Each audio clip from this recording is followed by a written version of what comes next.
Women in general have been destroying men, fathers, and families for 60 years. Turning 42, I've been single my entire life. Y'all need to take responsibility for that. Never had anybody love me, And tell your lady friends that as well. desire me, or want to be with me.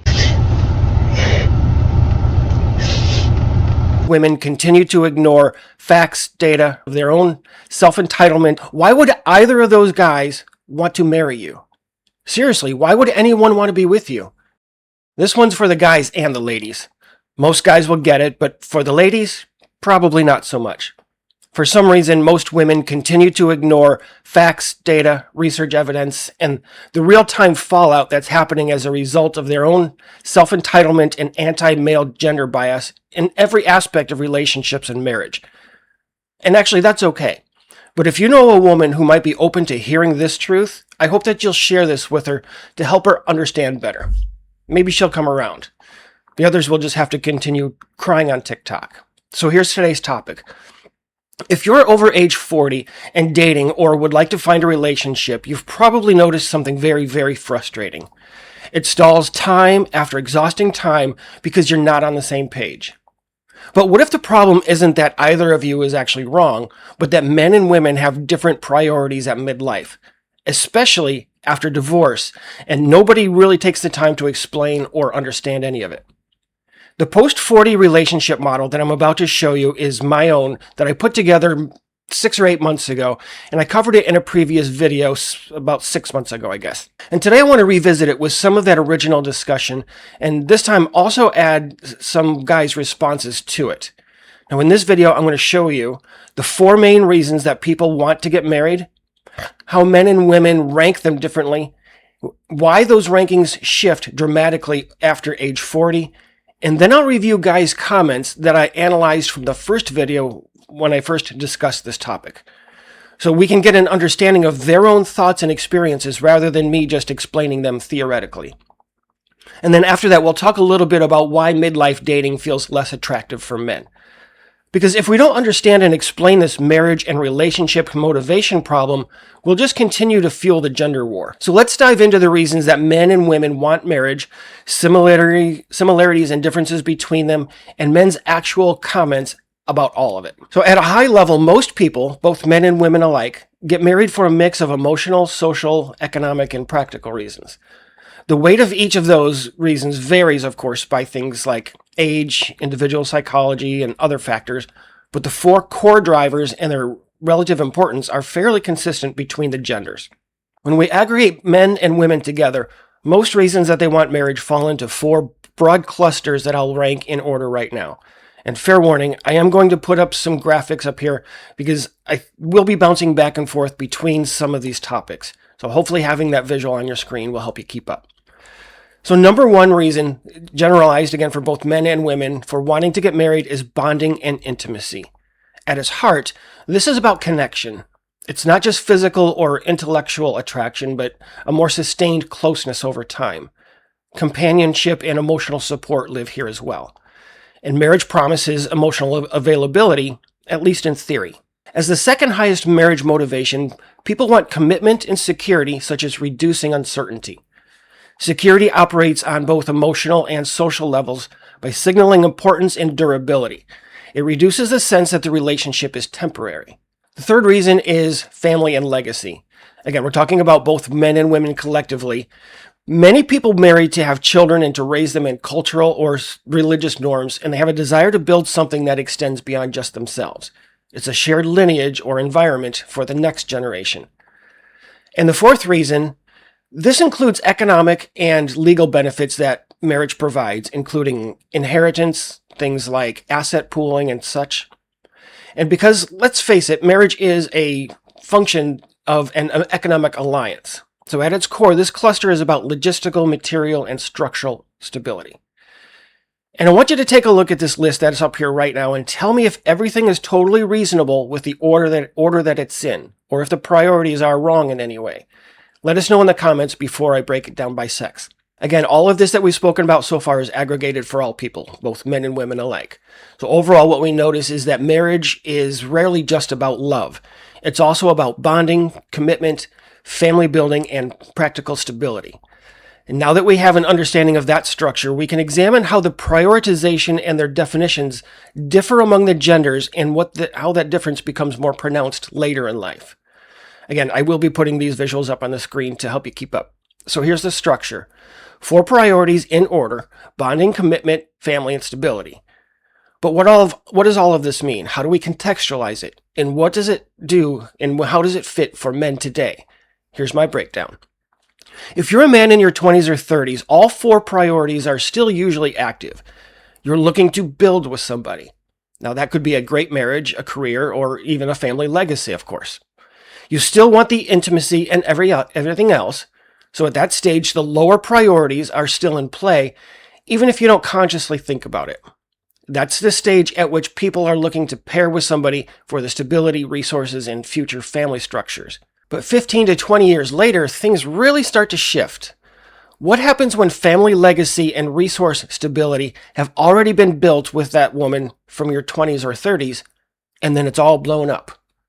Because once you move into your 40s, especially after divorce, a huge swing happens. And that's where the real friction begins. So let me explain. For many 40-plus divorced men and those who built everything and had it blow up, 2 of those 4 clusters, family and stability, have been destabilized. For 80 to 90% of them, their children are no longer under their direct care, and their resource stability has taken a significant hit by way of child support, court loss, losing a home or a business, and simply starting over again. His entire identity may have been rewritten by the divorce itself. So when they re-enter the dating market, 40-plus men are not thinking, hey, I got an idea. Let's rebuild those bottom layers with somebody new. Not at all. What he's thinking is, I will never let that level of exposure happen again. So again, have a look here. As a result, their motivations for family and legacy is closed and no longer a priority. They've already been there, done that, and lost it. And likewise, practical and resource stability becomes self-serving at that point. Stability is rebuilt independently, and so there's no longer a reason to get married. By their 40s and 50s, never married guys have already achieved stability, and the divorced ones have had it and lost it. So finances are controlled personally, and any future risk is contained. So what's left after family and stability are no longer on the table? It leaves bonding and intimacy for guys.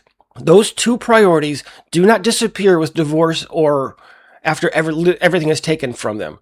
In fact, in many cases, they intensify for divorced middle-aged guys. So for many divorced men over 40, bonding and intimacy, already at the top of their motivations throughout life, sometimes become the only 2 priorities or motivations that are left. And again, here's where the friction really starts to play out for women, and it's why they have such a hard time finding a relationship or a man that's willing to give them what they demand. Never had anybody love me, desire me, or want to be with me. Many divorced women over 40 have recalibrated differently. They still want the family legacy with their children from a previous man, and for you to help her continue that. She also wants the resources. She wants still the stability that 40-plus men in their dating pool are no longer willing to provide. For those women, commitment and security is still their main motivation to get married. That's because it signals investment from men. But for the men that many of those women meet, that's the least of 2 remaining reasons to get married. So now we have 2 people whose priorities are very, very different. At 40 plus, many men have only 2 priorities left: intimacy first and commitment second, while women still have their original 4 priorities: commitment, followed by intimacy, and then family and stability. The last of 2, which again, many divorced men will no longer risk. They're not going to do it again. So they've only got 2 reasons left. Divorced guys think, let's see if we can build intimacy first, and I'm not rushing into commitment or a family or any other resource entanglements. And he thinks that because the others feel risky and he was previously led to legal and financial exposure. Meanwhile, the divorced woman may think, intimacy matters to me, but I need to know and have clarity about what his intentions are. I need commitment as proof of him being serious, and the family and the resource stability, all of that as well. So circling back in earlier stages, the common lower priorities of family legacy and resource stability are still somewhat in control because they exist for both men and women in the same order. But at 45 and after divorce, there may be no family or other resources that he's willing to share. Okay, so that's my model, but what do guys actually have to say about it?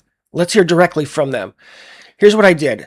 Back on my original video, I went through and I downloaded all of the comments using YouTube Comment Scraper online.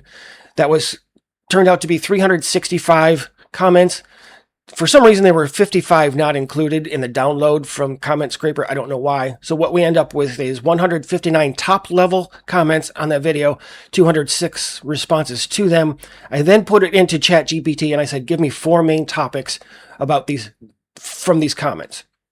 Now I'll discuss these themes here and put up the actual comment images on screen as examples. The largest topic was that marriage isn't worth the risk. That one got 54 comments.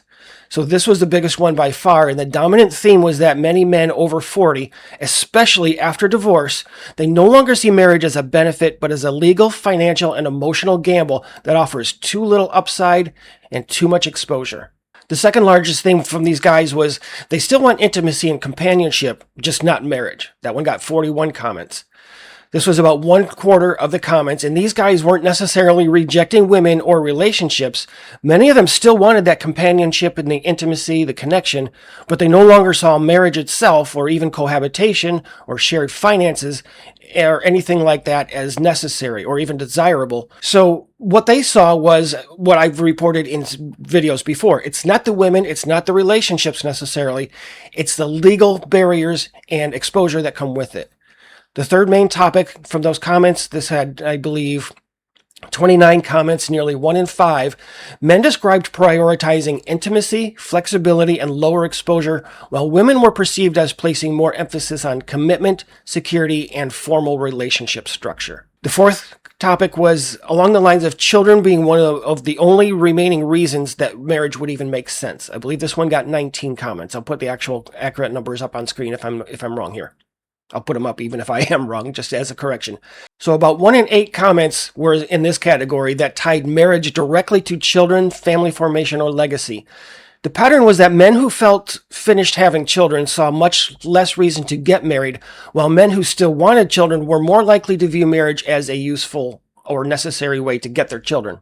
And let me just toss in this interjection here while I display the top 3 comments from that analysis. Never had anybody love me. Ladies, the reason that all of this happens is because of yourselves. Women in general have been destroying men, fathers, and families, marriages for 60 years. There's no other way around it. They've rigged the game, so guys take their ball and they go home.